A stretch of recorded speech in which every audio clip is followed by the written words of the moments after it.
Bonjour, je m'appelle Maurice. Bonjour, je m'appelle Colette. Moi, c'est Flore.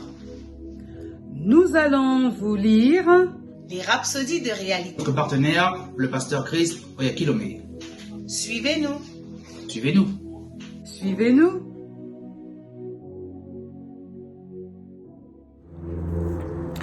Bonjour, je vais vous lire les rhapsodies des réalités du pasteur Chris Oyakilome. Et le thème d'aujourd'hui est « Il rend grand ». Il rend grand. C'est de toi que viennent la richesse et la gloire. C'est toi qui domines sur tout. C'est dans ta main que sont la force et la puissance. Et c'est ta main qui a le pouvoir d'agrandir et d'affermir toutes choses. 1 Chroniques au chapitre 29 du verset 12.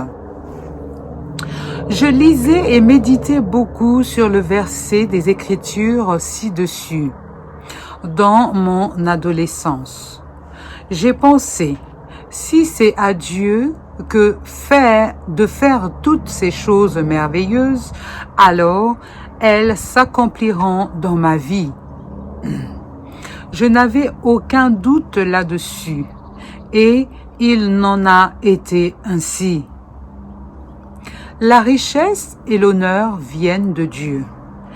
C'est à lui de rendre grand et de donner la force. Alléluia.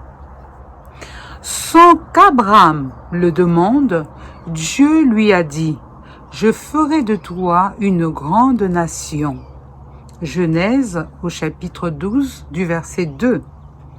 Et il l'a fait. C'est lui qui rend grand. C'est pourquoi je dis aux chrétiens et aux ministres de l'Évangile de ne pas craindre la critique et la persécution, car ils sont des tremplins de promotion. Peu importe ce qui est dit ou publié à votre sujet ou contre vous, ne soyez pas perturbés.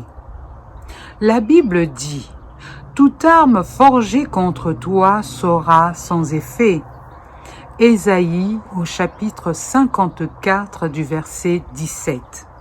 Rien ni personne ne peut vous déshonorer. Ils peuvent essayer de vous déshonorer en disant et en écrivant des choses malsaines à votre sujet. Mais comment pourraient-ils vous enlever l'honneur qu'ils ne vous ont pas conféré? Ce n'est pas possible. Le Seigneur vous a glorifié de sa propre volonté. Il vous a fait grand et personne ne peut le défaire. Il n'y a pas d'institution ou de gouvernement dans le monde assez puissant pour vous discréditer parce que votre réputation est le Christ. De temps en temps, affirmez que votre vie est excellente et pleine de gloire, couronnée d'honneur et de grandeur, et que le plaisir du Seigneur prospère à travers vous. Ne laissez pas la place aux distractions et aux détracteurs. Que tout ce qui vous importe soit de plaire au Seigneur.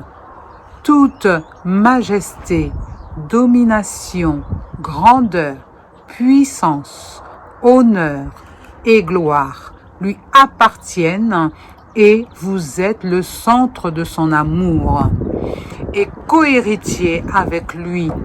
Dieu soit loué. La confession d'aujourd'hui. La grandeur, la puissance, la victoire, la majesté et le royaume sont à moi, parce que le Seigneur me les a conférés. Ma vie est excellente et pleine de gloire, couronnée d'honneur, et le plaisir du Seigneur prospère par moi. Amen. Pour une lecture approfondie, vous pouvez lire Genèse 12 du chapitre du verset 1 au verset 3. L'Éternel a dit à Abraham, va-t'en de ton pays, de ta patrie et de la maison de ton père, dans le pays que je te montrerai. Je ferai de toi une grande nation et je te bénirai. Je rendrai ton nom grand et tu seras une source de bénédiction. Je bénirai ceux qui te béniront et je maudirai ceux qui te maudiront. Et toutes les familles de la terre seront bénies en toi. Alléluia. Colossiens 1 au verset 21-23 nous dit, et vous, qui étiez autrefois étrangers et ennemis par vos pensées et par vos mauvaises œuvres, il vous a maintenant réconciliés par sa mort dans le corps de sa chair, pour vous faire paraître devant lui saint, irrépréhensible et sans reproche, si du moins vous demeurez fondés et inébranlables dans la foi, sans vous détourner de l'espérance de l'évangile que vous avez entendu, qui a été prêché à toute création sous le ciel, et dont moi, Paul, j'ai été fait ministre. Alléluia. 1 Jean 4,4 nous dit, vous, petits enfants, vous êtes de Dieu et vous les avez vaincus, parce que celui qui est en vous est plus grand que celui qui est dans le monde. Alléluia. Que Dieu vous bénisse, que Dieu vous fortifie au nom de Jésus. Amen. Au revoir.